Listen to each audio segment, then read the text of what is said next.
Ana sering jelasin sama antum ya, bahwa salah satu yang paling penting bagi seorang hamba, salah satu anugerah yang sangat baik bagi seorang hamba dari Allah adalah ampunan dosa. Ampunan itu penting banget kita minta. Mungkin sebagian orang meremehkan ampunan dosa, sebagian orang meremehkan ampunan. Jadi ada orang-orang yang misal contohnya kalau kita bilang barang siapa yang melakukan anu maka dosa-dosanya diampunin sama Allah. Biasa-biasa aja mungkin. Ya, cuma dapat ampunan doang. Padahal ampunan itu penting banget. Beda kalau kita dengar barang siapa yang ngamalin anu maka pahalanya sama kayak 5.000 kali haji mabrur. Wah, itu tuh beda tuh dengarnya tuh. Ya, barang siapa yang ngamalin anu dia dapat rezeki begini ngewarisin rezeki misalnya. Tapi kalau kita dengar barang siapa yang ngamalin ini dia dapat ampunan, Allah ampunin dosanya. Kayaknya biasa-biasa aja. Padahal ampunan itu penting banget. Penting banget ampunan. Kalau bahagia di dunia apa patokannya? Ada bahagia di dunia, ada bahagia di akhirat.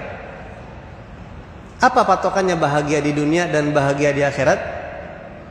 Kalau bahagia di dunia itu patokannya, ya selain iman, Islam, kita bisa ibadah segala macam gitu ya. Tentunya selain nikmat-nikmat agama, nikmat-nikmat yang baik secara agama adalah kita pengen apa aja dimudahkan sama Allah. Itu nikmat dunia itu. Bukan kaya raya, bukan. Pengen apa aja dicukupin sama Allah, itu bahagia dunia. Kafahullahu ma ahamma yukfahammuk. Ya. Mau apa aja dikasih sama Allah. Enakan jadi orang kaya, apa enakan jadi orang yang mau apa aja punya? Hah? Beda. Ya. Itu patokan nikmat di dunia. Tapi kalau bahagia di akhirat patokannya itu apa? Enggak ada dosa. Itu patokannya. Siapa orang yang bahagia di akhirat? Orang yang saldo dosanya 0. Itu yang bahagia nanti dia. Itu udah pasti bahagia dia. Udah pasti aman, udah pasti girang, udah pasti selamat. Itu orang. Jadi patokannya itu. Makanya ketika datang seorang sahabat Nabi yang bernama Sayyidina Ubay bin Ka'ab. Ini juga sering ana ceritain, tapi berhubungan. Ya, dia bilang sama Rasulullah, ya Rasulullah, ana banyak doa. Salah satu doa ana selawat. Berapa persen selawatnya? Kata Nabi, terserah ente. Kalau ente tambahin selawatnya lebih baik. Gimana kalau setengah ya Rasulullah? Setengahnya doa, setengahnya selawat. Setengahnya saya minta kebutuhan saya, setengahnya selawat. Ya, walhasil dari sepertiga, setengah, sampai akhirnya Nabi tetap bilang, kalau ente tambah selawat lebih bagus lagi. Selawatnya tambahin lebih bagus lagi. Tapi terserah ente selawatnya. Akhirnya sahabat Ubay mengatakan, kalau gitu saya setiap doa isinya selawat aja dan nggak minta yang lain ya Rasulullah. Saya isinya selawat aja buat engkau. Saya nggak pikirin diri saya. Kita kan kalau doa minta buat kita, buat anak kita, buat keluarga, minta buat. Kalau doa kita kan minta itu tuh. Tapi udah dah, saya nggak perlu minta itu, saya selawat aja mintanya sama Allah, selawat buat Nabi. Kalau saya mah bagaimana Allah aja udah, begitu istilahnya begitu. Kata Nabi, idzan yukfahammuk wa yughfar laka dzambuk. Kalau ente full selawat doang, nggak mikirin diri ente, semua kebutuhan ente dicukupin dan dosa ente dihapus. Kata Abu Yamaliki, ini bahagia dunia, bahagia akhirat, itu maksudnya. Kebutuhan ente dicukupin, udah. Ente kebutuhan dicukupin, mau apa lagi? Terus dosa dihabisin sama Allah, dihapus. Udah. Artinya orang yang selawat, selalu selawat, udah pokoknya selawat sama Nabi. Sampai dia doa buat dirinya nggak banyak, buat doa buat dirinya. Sekedarnya doang. Udah dicukupin kebutuhannya.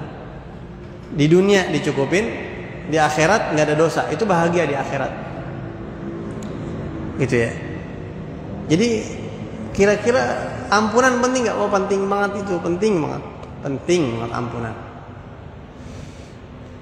Jadi Abuya Al-Habib Hasan Baharun, guru kita, pendiri pesantren Dalwa, itu mengatakan orang yang sukses itu yang pas meninggal dunia nggak ada dosa. Itu orang sukses tuh, nggak ada dosa sama orang khususnya, nggak ada sangkut paut sama orang khususnya, begitu ya. Itu orang yang paling sukses akhirat tuh dia tuh. Nggak ada dosa, ya Rabb, ya Rabb. Makanya orang-orang yang ngerti itu berharap banget ampunan dari Allah. Dia malu kalau ingat dosa-dosanya. Ya Allah, ampunin dosa saya. Di setiap tempat-tempat yang diijabah, dia doa, ya Allah maafin dosa-dosa saya ya Rabb. Gitu. Jadi sampai dia, kalau dunia mah bagaimana engkau aja deh ya Allah, tapi saya minta dosa saya yang penting ampunin. Kalau di dunia nggak bahagia di dunia masih mending, tapi saya pengen bahagia di akhirat, dosa saya ampunin. Jadi penting banget minta ampunan sama Allah. Wala yaghfiru dzunuba illallah, dan enggak ada yang bisa ngampunin dosa kecuali Allah. Salah satu ana pernah ngerasain, ana pernah cerita juga mungkin sama antum. Waktu ana pernah ana dapat waktu tawaf di Ka'bah itu, ana pernah dapat multazam. Multazam itu tempat doa yang enggak bakal ditolak sama Allah. Nabi bersabda, siapa yang berdoa kepada Allah di tempat ini, di multazam, urusan apapun dunia akhirat itu diijabah sama Allah. Sebelumnya kita udah ngancem nih, pengen ini, pengen lunasin utang, pengen dapat ini, pengen punya ini, pengen ini. Tapi subhanallah begitu di multazam tuh kita nggak tahu, emang multazam itu hawanya kayak bukan di dunia mungkin ya. Nikmat banget. Yang kebayang sama kita itu hamba-hamba Allah yang udah meninggal dunia, yang udah enak dari Imam Bukhari, Imam Haddad, Syekh Abu Bakar bin Salim. Ya Allah, enak banget itu. Sampai kita lupa minta dunia. Di situ kita tahu nilainya nggak ada dosa, bersih. Di situ kita tahu nilainya. Jadi jangan remehin ampunan dari Allah ya. Minta ampunan itu penting. Minta ampunan itu penting. Bisa jadi orang yang kita lihat jelek, banyak dosa, di sisi Allah dosanya udah diampunin. Enak banget dia itu. Di mata orang masih jelek, di sisi Allah udah bersih.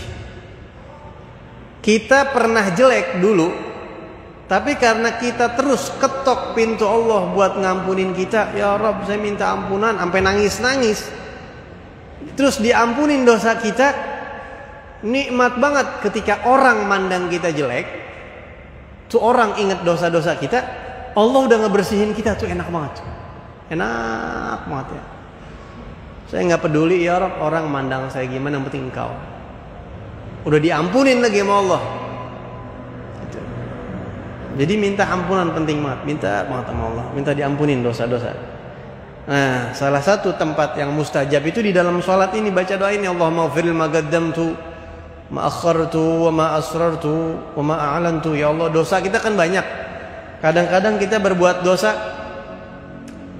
udah berbuat dosa, nyesel, baru kepikiran. Ya, itu ma qaddamtu, yang udah-udah, ya Allah dosa saya banyak, ya Allah ampunin ya Rabb. Kadang-kadang dosa masih dipikirin, kerjain apa kagak ya, kerjain apa kagak ya, belum tuh dosanya, tapi udah pengen, udah ada kertekan di hati, pengen berbuat. Ya Rabb. Al-Imam Abil Qasim Al-Junaid Al-Baghdadi mengatakan, man hamma bidzambin atau kama qala ubtuliya bihammin la ya'rifu asbabah atau kama qala. Dia mengatakan siapa orang yang suka pengen ngerjain dosa, dia bakal diberi ujian sama Allah, dikasih bala sama Allah berupa sedih, sumpek yang kagak jelas sebabnya apa. Jadi kalau kadang-kadang kita galau kagak nggak ketahuan, gua nggak sumpek aja banyak, itu mungkin disebabkan dari dosa-dosa kita yang pernah kita pengen berbuat dosa begitu. Kepengenan dosa, ya mudah-mudahan itu jadi sebab ampunan sumpeknya itu, gitu ya. Jadi kadang dosa itu ada yang udah, ada yang belum, gitu ya. Kalau buat para wali, keretekan pengen dosa aja udah dosa besar itu. Itu udah dosa buat para wali, ya, buat para wali. Orang-orang soleh itu mereka katanya jangankan berbuat dosa, berkeinginan aja enggak katanya. Subhanallah ya.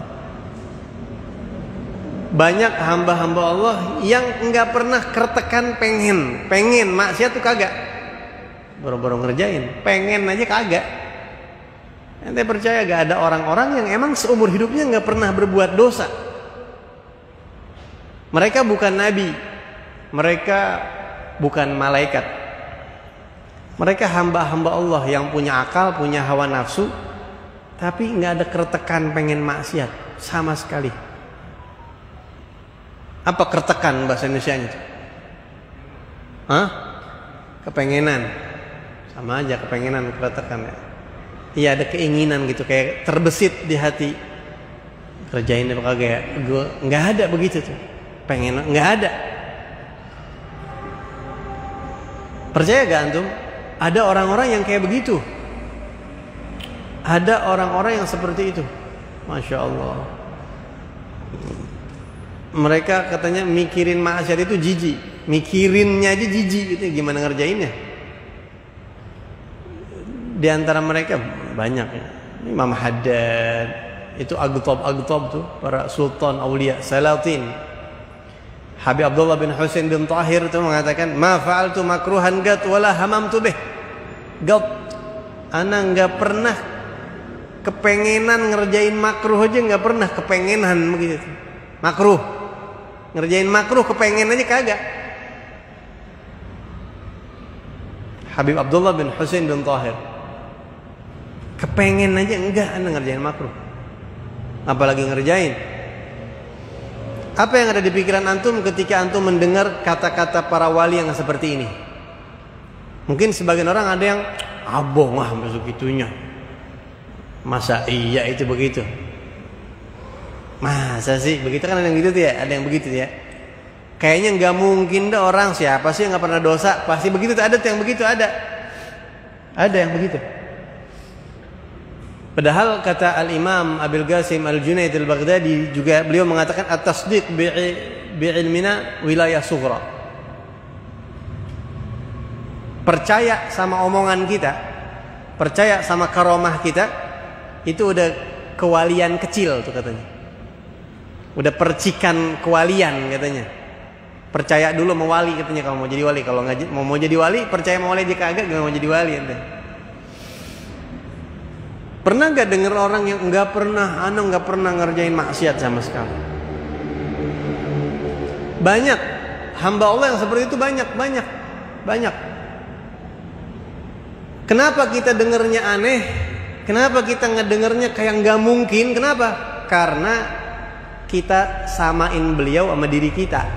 Kita ngukurnya sama diri kita yang doyan banget maksiat. Ya. Anak kasih contoh. Ini masuk akal. Anak kasih contoh secara logika. Sesekali jamaah al-ma'mur yang paling soleh, misalnya pergi ke Las Vegas. Ente tahu Las Vegas? Tahu Las Vegas? Enggak tahu. Las Vegas itu tempat judi terbesar. Salah satunya tempat perjudian terbesar di sono. Wah, ente mau cari apa aja di sono ada.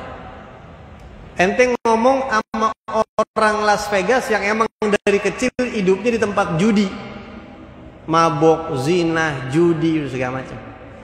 Ente samperin dia, "Hai man, hai bro," ente bilang begitu misalnya ya, ketemu dia. "Gimana kabar lu, baik?" Misalnya ente ngomong bahasa Inggris sama dia. "Lu udah berapa lama tinggal di Las Vegas?" "Gua lahir di sini, brojol di sini." "Oh. Kamu dari mana?" "Saya dari Indonesia." "Saya mau cerita sama kamu, kamu percaya gak?" "Cerita apa?" "Saya seumur hidup belum pernah berzina. Saya seumur hidup belum pernah mabok dan belum pernah judi." Lu jangan konyol lu ngomong begini lu. Gak ada orang gak pernah judi, gak pernah mabok. Dia gak bakal percaya sama ente. Paham? Dia gak bakal percaya sama ente. Soalnya yang dia tahu, yang dia ukur sama diri. Di barat tuh orang kayaknya kalau nggak zina aneh. Di wilayah tertentu di barat aneh. Menurut sebagian orang, semua orang udah zina. Dia nggak tahu di Indonesia masih banyak pemuda-pemuda dan pemudi-pemudi yang soleh, yang boro-boro zina, pacaran aja kagak. Ente bilang sama orang barat nggak pernah pacaran, dibilang bohong ente sama dia. Hai man, aku ini belum pernah pacaran. Abong lu, begitu kata dia. Ilok lu nggak pernah pacaran, nggak pernah sentuh tangan perempuan, apalagi dengar orang Hadramut. Kenapa? Karena yang dia lihat, yang di depan mata dia, semua orang diukur sama begitu lingkungannya. Nah, kita dengar Habib Abdullah bin Husain bin Tahir ngomong kayak gitu, kaget. Aku tidak pernah berkeinginan berbuat makruh sama sekali. Ah, masa? Ente rajin soalnya, gitu ya. Soalnya ente rajin.